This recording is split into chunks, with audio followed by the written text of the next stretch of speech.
Thank you to Sega of America for the review code. Well everyone, the wait is finally over. The moment all of us Monkey Ball and Sega enthusiast fans have been waiting for has arrived.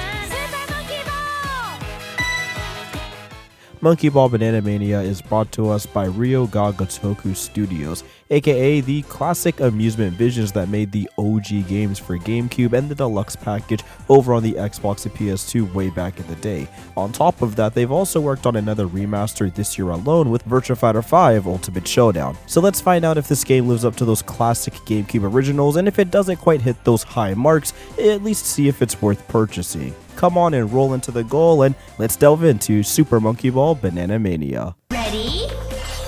Go! Monkey Ball Banana Mania looks outstanding. Menus are snappy and intuitive with tons of vivid colors and this slick modern aesthetic that makes navigation a breeze. A buttery smooth frame rate on my PC running at the first time for a Monkey Ball game, 165 FPS, and of course a bit of a touch up in terms of textures and resolution bumps does go a long way in visually making this game a treat. I also really love these tiny little title cut-ins as you enter stage to stage and they sync with sound effects.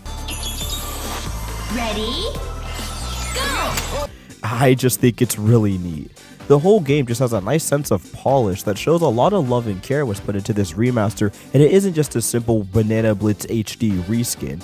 Speaking of which, the amount of content you get is insane. With each stage and minigame you beat, you unlock banana coins or banana tokens that you could spend to unlock various clothing parts, secret stages, and even guest characters, each with their own reskin of banana collectibles, by the way. This is obviously a huge incentive to keep peeps like me hooked as I grind levels over and over again while also messing around in all of the game's modes so I can check off the missions from my list and grab all the goodies that I can. I also love how much they let me tailor the game as close to the classic Monkey Ball Deluxe feel as I can. Letting me put Ai and the gang in their classic look is great, along with all the other alternative costumes some of the monkeys get. Yeah, the presentation is clearly top notch with tons of unlockable content and a gorgeous art style that I personally adore. There's no issues on that front. However, as for the gameplay, well...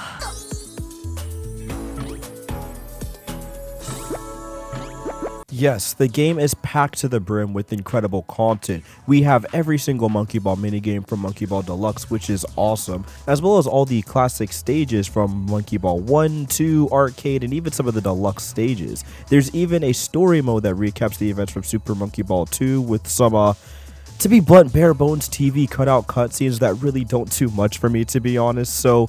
Okay, what's the big issue? Well, the first couple of levels I played of Monkey Ball felt fine. The physics, while a bit off, felt good enough, and moving around each level finding some familiar shortcuts was pretty cool. Then a huge difficulty spike hit me around World 4 and for the rest of the runtime. It really boiled down to two simple things. One, despite things being shiny and cool, Banana Mania is missing some visual touches that really sold the speed of Monkey Ball. Like, instead of the monkeys rolling around in any direction where you tilt the ball at high top speeds, now they kind of have this preset forward roll that just doesn't really sell how crazy and unwieldy these levels can be as you progress through. There's also the biggest change of all, the physics. Now, I'm not expecting the game to be a one-to-one with the Super Monkey Ball GameCube physics. We all know that can't really be the case because 1, they're using the Unity engine, which is something brand new, and 2, it's just a little unrealistic to expect them to hit that perfect ratio. However, I was hoping that they get at least a little bit closer to those GameCube titles and not so, I guess, banana blitzy, if that's a word, and unfortunately it's just nowhere near, and the later levels and worlds you go through in the story mode painfully show that. Walking along those slim type roads, well, good luck trying to get past it, as the dead zone in your control stick for this game makes it extremely difficult to cross no matter how hard and how slow you go. Want to try some shortcuts you've learned through years and years of other Monkey Ball games and practicing? Well, unfortunately this one, the bounce isn't high enough, so you won't be able to hit some of those cool trick shots. This can flat out make levels borderline unplayable in some of those later worlds due to the game's much more harsh and unforgiving physics sections, and it makes a lot of the bounce and creative ways we approach levels kind of completely removed. Now, yes, to alleviate some of the pain, you could turn on helper mode, which shows you the optimal routes to complete levels, along with letting you slow down time so you could hit those finessed angles. There's also unlimited retries, so you could take your time and fail levels over and over again without too much frustration. Keyword, too much frustration. I mean, the devs even let you mark a course as completed and move throughout worlds because they probably figured the physics just quite aren't up to snuff for some of the harder levels that are in Monkey Ball 1 through 2. Does this mean they're all unbeatable? Absolutely not, you could still do it, but they are just extremely punishing and difficult at certain points, and honestly unfairly so. Hopefully, with the amount of content that they have in the game, there is going to possibly be an update or something that could make the physics just a little bit more forgiving for players that are more old school like myself.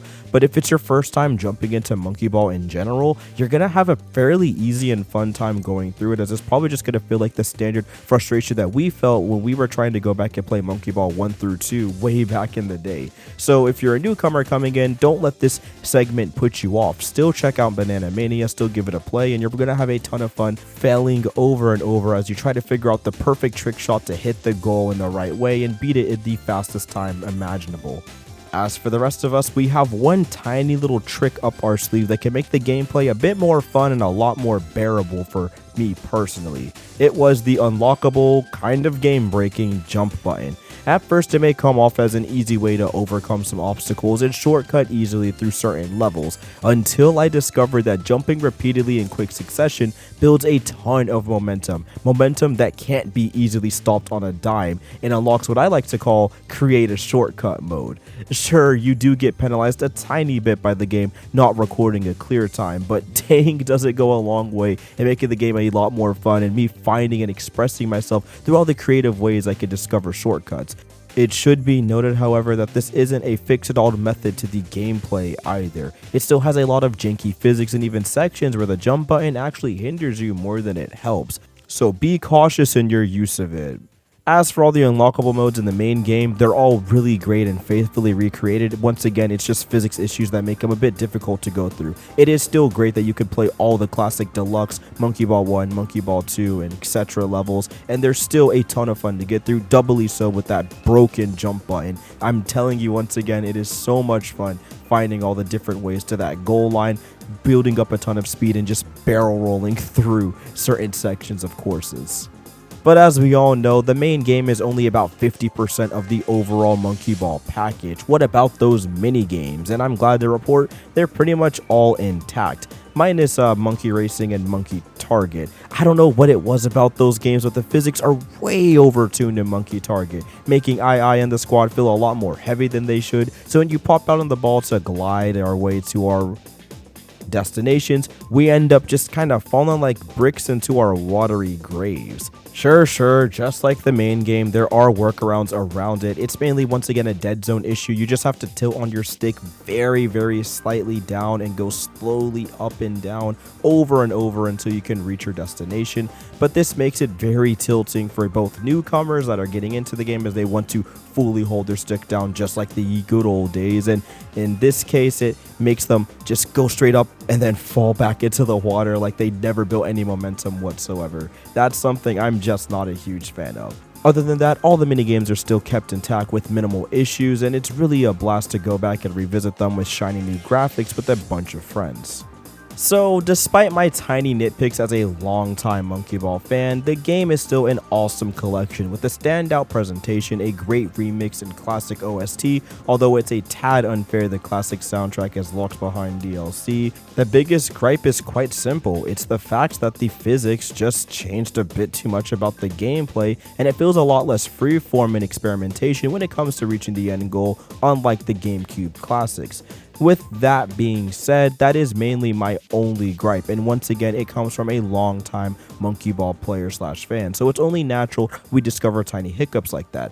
If this is going to be your first Monkey Ball title, or you're coming back to the franchise after a long hiatus, you're still going to have a blast going through all the levels and figuring things out, and once again trying to hit those trick shots in this game's physics engine wildness.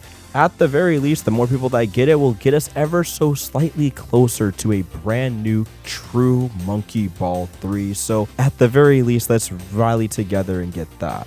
So that's going to do it for the Super Monkey Ball Banana Mania review. If there's anything you guys want to comment on that you saw in the video, or you own the game yourself and want to talk about it, please leave a comment down below, as it goes a long way in helping out the channel. If you enjoyed it, please leave a like and subscribe, as I do reviews like this all the time over on my channel. Thank you guys once again for watching, and make sure you guys stay safe out there. It's been absolutely crazy. I wish you all the best, and I'll see you next time. Peace.